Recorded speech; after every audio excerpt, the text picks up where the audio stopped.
है। कई एरियाज ऐसे भी हैं जहाँ पर अभी तक लाइट की फैसिलिटी भी नहीं पहुंची, लोगों के घर में बिजली प्रॉपर तरीके से नहीं पहुंची, तो उसके लिए आपने क्या सोचा, किस तरह से सरकार के आगे आप ये चीज़ें भी रखें? ऐसा होता है कि जब हम अपनी एक लाइन चूज़ करते हैं, आपको बहुत लोग उसमें ये भी समझाएंगे कि आप इससे हटकर अगर इसमें आएंगे तो बेटर फ्यूचर आप लोग अपना specially my wife, she is a very good partner. उसने हमेशा सपोर्ट किया है, क्योंकि यहाँ पहुँचने के लिए एक अच्छे लाइफ पार्टनर की बहुत ज़रूरत होती है। रामनगर के लोगों की किन बातों को लेकर आप सामने आए? Unemployment rate is very high in Jammu and Kashmir. Ramnagar में भी बहुत ऐसी जगहें हैं, डूडू बसंतगढ़ की बात करें, इसके अलावा कई ऐसी जगहें हैं जो एक टूरिस्ट हब बन सकती हैं। देख रहे हैं आप और मैं हूं आपके साथ मुस्कान। आज की खास बातचीत में डॉक्टर सुनील भारद्वाज एमएलए रामनगर हमारे साथ मौजूद हैं। इनसे ज़्यादा बातचीत करने की कोशिश करेंगे और फिलहाल की सूरत हाल पर क्या कुछ कहना इनका है, इनकी राय भी जानने की कोशिश करेंगे। सर, बहुत बहुत स्वागत है आपका। धन्यवाद। आपसे जानना चाहेंगे, अभी फ़िलहाल आप राजनीति में आए हैं, लोगों ने बहुत प्यार आपको रामनगर इलाके से दिया है, लोगों ने वहाँ पर बहुत विश्वास आप पर जताया है, तो किस तरह से आप उनके विश्वास पर खरा उतरने के लिए काम अभी फ़िलहाल कर रहे हैं, या रामनगर के लोगों को ऐसी किन चीज़ों की ज़रूरत थी जिनकी वजह से उन्होंने आप पर विश्वास जताया है कि आप उनकी बातें आगे रख पाएंगे? बहुत बहुत धन्यवाद। रामनगर एक हमारा पहाड़ी क्षेत्र है और वहीं के एक छोटे से गांव चुनूनता से मैं आता हूं, और ये बात आपने सच कही कि पार्टी के लोग हों या अन्य भी लोग हों, बड़ा ब्लेसिंग्स उन्होंने मुझे हमेशा अपनी दी हैं।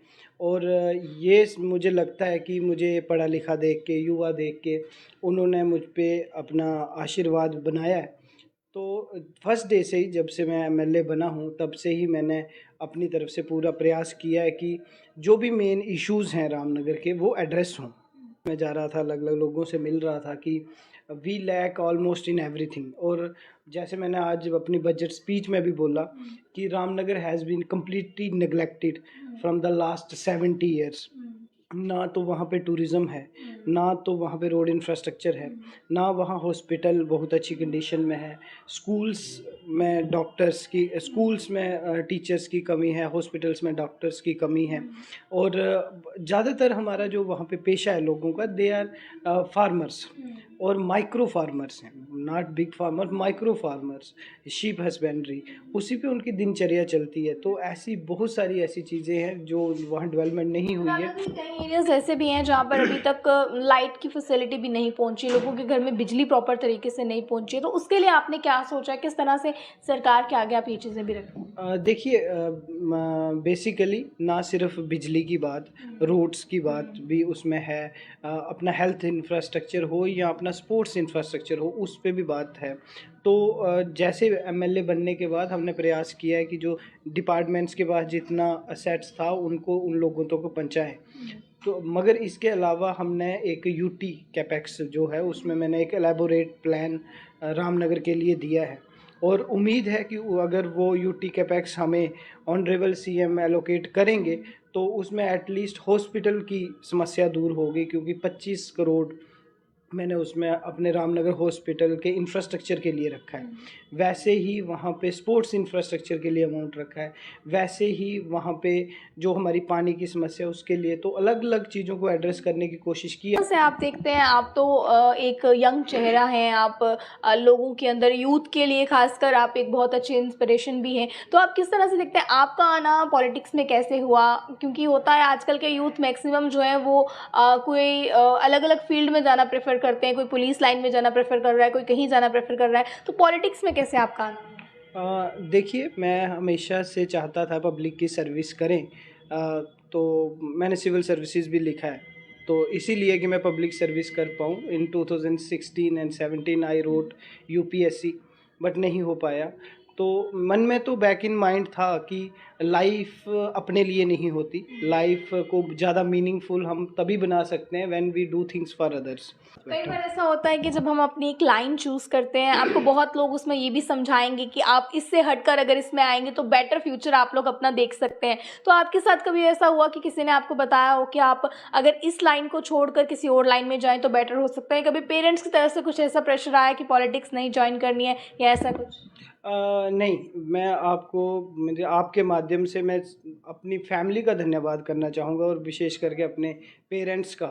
उन्होंने कभी भी हमें रोका नहीं और specially my wife, she is a very good partner. उसने हमेशा सपोर्ट किया है क्योंकि यहाँ पहुँचने के लिए एक अच्छे लाइफ़ पार्टनर की बहुत ज़रूरत होती है और मेरे बहुत से फ्रेंड्स हैं जो आज मैं यहाँ पहुँचा हूँ उसमें मेरे साथ हैं।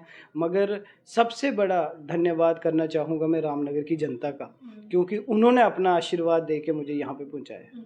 किस तरह से देखते हैं, कभी कुछ ऐसा हुआ आपकी लाइफ में, कभी कुछ ऐसा हुआ हो आपने सोचा हो कि नहीं ये वाली लाइन नहीं बेस्ट है, मैं बस कर देता हूँ? होता है कई बार ऐसे चैलेंजिंग्स भी आते हैं, नेगेटिव चीज़ें भी बहुत फेस करनी पड़ती हैं, तो आपके साथ कभी कुछ ऐसा हुआ जो आप हमारे यूथ के साथ शेयर करना चाहें, कोई ऐसा पॉइंट? नहीं, मतलब जब बचपन में मैं था, मैं एथलीट था, बैडमिंटन प्लेयर था। तो एक चीज़ मैं हमेशा कहता हूँ कि स्पोर्ट्समैन होना ज़रूरी है, क्योंकि आपकी एक कंडीशनिंग होती जाती है, आपको फेलियर्स सहना आ जाते हैं, आपको सक्सेस भी मिलती है तो आप तब भी कूल रहते हो। तो शायद वो इन नेचर में ही था कि तो आप मुझे ये बताएं, अभी विधानसभा की बात कर लेते हैं, इस बीच किन मुद्दों को लेकर आप सामने आने वाले हैं आने वाले दिनों में, या रामनगर के लोगों की किन बातों को लेकर आप सामने आएंगे?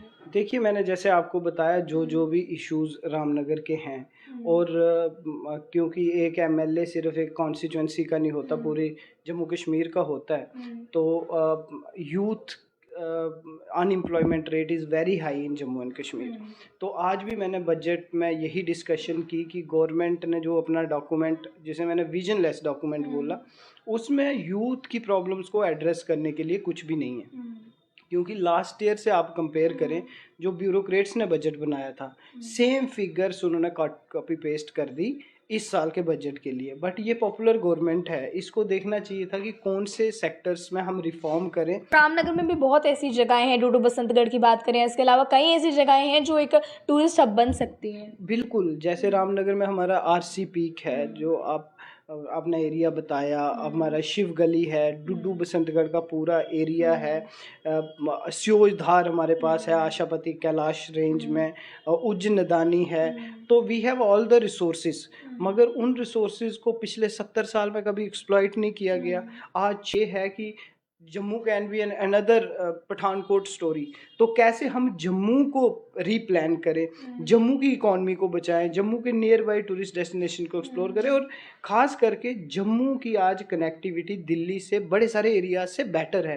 तो कैसे जब नोएडा या पुणे या बेंगलोर में आईटी इंडस्ट्री हो सकती है, तो जम्मू में आईटी क्यों नहीं हो सकती, जम्मू में फार्मा क्यों नहीं हो सकती। और जगहें भी रामनगर में हैं, आपका इलाका पड़ता है रामनगर, जहाँ पर अभी भी इतनी लोगों को अवेयरनेस नहीं है वहाँ के बारे में कि लोग वहाँ कहाँ घूमने आ सकते हैं। और सबसे बड़ी बात ये भी है कहीं ना कहीं कि जो टूरिस्ट वहाँ पर आएगा, एकोमोडेशन की प्रॉब्लम वहाँ पर है, इस तरह के होटल्स वहाँ पर नहीं है कि लोग रुक सकें, तो उसके लिए भी कुछ सोचने की ज़रूरत है। देखिए, मुझे लगता है जो रेजिडेंशियल एकोमोडेशंस है, इट कम्स लास्ट, वो पहला नंबर नहीं है। First of all we require proper road connectivity.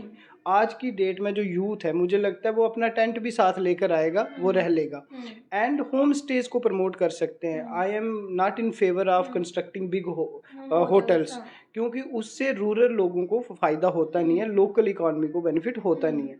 तो हम यही चाहेंगे, होम स्टेज प्रमोट करेंगे, बट उससे पहले उस एरिया की ब्रांडिंग करना ज़रूरी है। अब हमारे साथ जुड़ने के लिए थैंक यू। तो चलिए, क्या कुछ फिलहाल हमारे साथ सुनील भारद्वाज जी थे, एमएलए जो है रामनगर, इन्होंने क्या कुछ उसको लेकर कहा ये भी आपने जानने की कोशिश की। आने वाले सालों में किस कदर तस्वीर रामनगर की बदल सकती है, इस पर भी हमने बातचीत करने की कोशिश की है। आम जनता के कोई सुझाव या कोई प्रश्न है तो कमेंट बॉक्स में रखना ना भूलिएगा। ज़्यादा जानकारियों के लिए देखते रहें आप पॉली टाइम्स। मुझे कैमरा पर्सन अंकुश को दीजिए इजाज़त। जय हिंद।